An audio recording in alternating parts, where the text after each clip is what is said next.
check on the agro space first, where the palm oil prices hit 2-week highs on reports of dry weather in U.S. soybean growing areas. The lead buyer, India, also is likely to end the freeze on base import price on refined vegetable oils, and that also has been supportive for the commodity. So the CPO prices and edible oil, soybean soy oil have seen some support come in today. In pulses, chana prices gained for a third straight day on thin domestic supplies. The production of pulses in India is expected to fall by 5.3% to 17.28 million tons in the current crop year, and that is something that has been supportive for that commodity as well. So 4,275 on the screens as last. The Indian sugar futures in the meanwhile have declined to 6-week lows on large stocks and poor exports. Meanwhile, the global prices also are trading at a 21-month lows. For more on sugar prices, let's go across to Praful Vitlani. He's proprietor, Jagjeevan Kesavji and Company, and he joins us on a Mumbai phone line. Mr. Vitlani, hi, welcome to the show. The kind of decline that we have been seeing in case of sugar prices, no physical demand in Indian markets, not too much of an export happening as well, even though it has been freed. How are you looking at the trajectory on prices from here on?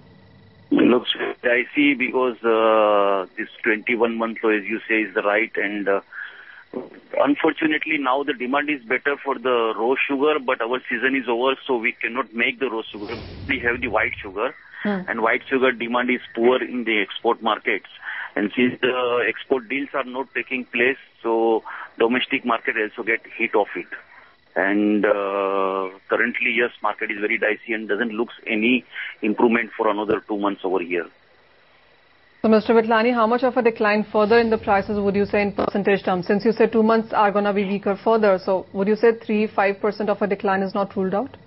Not more than 3% as such, because we are already almost 4 to 7% down stage by stage below the cost of production, and even the industry mills are not eager to sell more lower than this price. So I think at this time, even the government should only not think this freezing out only, but I think if there is some subsidy given for the export will be the better for the industry as such. Because we need another 1 million ton of export to get farmers' payment being paid, or we will go for a season where there could be a low production. Mr. Vitlani, one final word then. What kind of, as you said, it's 4% down cost of production in the Indian markets, but what kind of a disparity do we have to the international prices right now? Currently, we are getting the sugar at around, say, 26,500 to 27,000 ex meal for the export. It needs to be at 25,000, then bulk of 1 million ton go. So required 1,500 or 1,000 per ton a subsidy from the central government to help the industry and farmers. All right, Mr. Vitlani, we'll let you go at that. Thank you so much for joining us. So while we have declined quite sharply in case of sugar prices, another 3% in coming 2 months is what the industry is working out with. Vijay, let's also talk about the edible oil space. And while there are those, pointers about tariff changes in India and Indonesia as well, the palm oil prices in the meanwhile have run up, and that really seems supportive. Yes, Manisha, I've been bullish on crude palm oil, and I'm glad the trade has worked out well. And as I spoke about yesterday, buying the June futures in the MCX CPO counter, I would basically want to extend that purchase even further, and say the June futures can be bought in case it's available at 590.